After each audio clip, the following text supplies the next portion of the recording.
Imagine you're standing on a beach in Sumbawa, the 10th of April, 1815. Behind you, a mountain begins to glow. Then, the whole sky splits open. By morning, your island is gone. 10,000 people die in hours. But the real disaster begins a year later, half a world away. Sumbawa sat at the center of a busy Indonesian trading world. Tambora rose 4,300 meters above the tropical coastline. On its slopes stood a small kingdom of roughly 10,000 people. They traded honey, horses, sandalwood, and red dye across the eastern seas. They built inland, away from pirates. That choice would doom them. And they spoke a language that was found nowhere else on Earth. The mountain had slept for centuries. In 1812, it began to rumble. On the 5th of April, a blast rolled across the islands. Atoliak said, "It sounded like cannon fire. The British had just fought Napoleon." Troops marched out from Java to repel an invasion that wasn't there. Along the coast, boats rowed out searching for a ship in distress. 5 days later, around 7 in the evening, Tambora erupted properly. 3 columns of fire rose and merged into one burning mass. Pumice stones the size of fists rained down. Then came the ash. Pyroclastic flows swept into the sea. Tsunamis followed. The kingdom vanished. That night, the sound reached Sumatra, 2,600 kilometers away. The summit was gone. A mile of mountain had simply ceased to exist. Doculond and Kilian. In its place, there opened a crater more than 7 kilometers wide. Complete darkness lasted 2 days. 600 kilometers away from the volcano.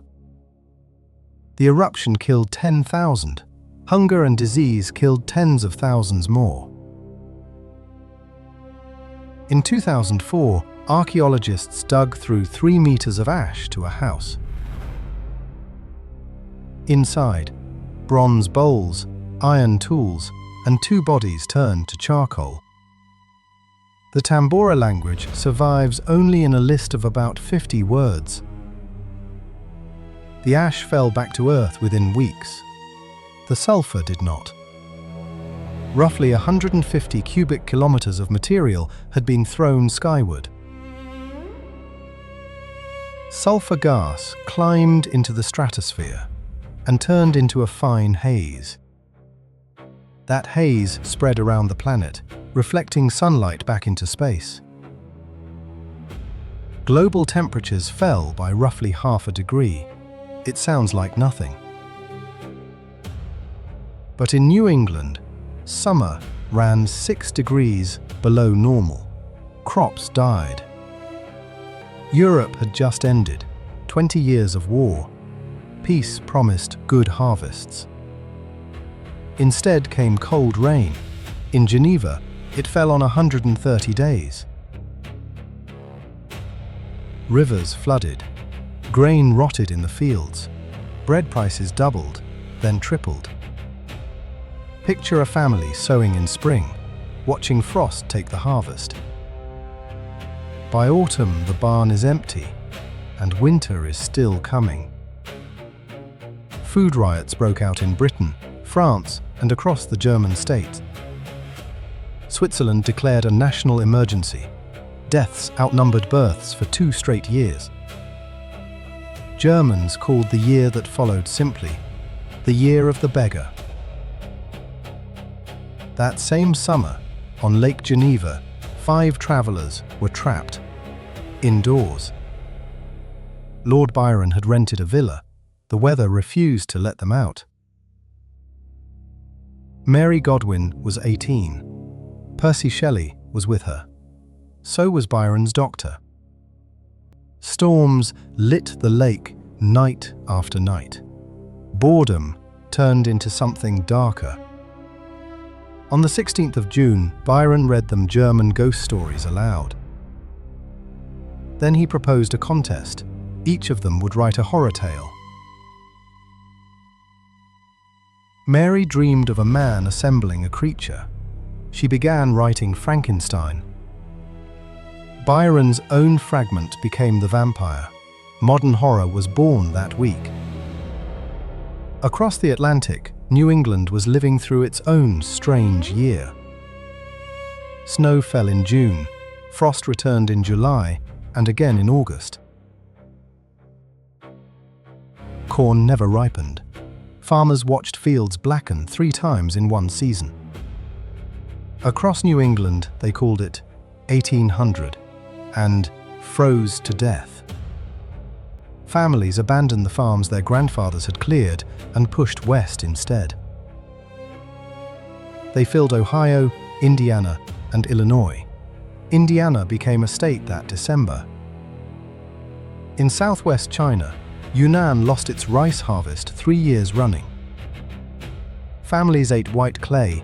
Parents sold children in the market to survive. Afterwards, many farmers switched to a crop that survived cold: opium. In India, the monsoon failed, the longest break in the record. When rain finally came, it flooded the Ganges Delta, out of season. In 1817, a fierce new cholera struck Bengal and spread across the world. Scientists suspect, but cannot prove, that Tambora helped set that pandemic moving. In Germany, oats grew scarce, and horses starved or were eaten. A German inventor named Karl Dries built a machine that needed no horse. In June 1817, he rode it 14 kilometers in under an hour. 2 wooden wheels, no pedals, the ancestor of every bicycle today. Painters, meanwhile, filled their canvases with strange red sunsets no one could explain. Nobody in Europe or America ever connected any of this to Indonesia. The proof came much later, in sulfur locked inside polar ice.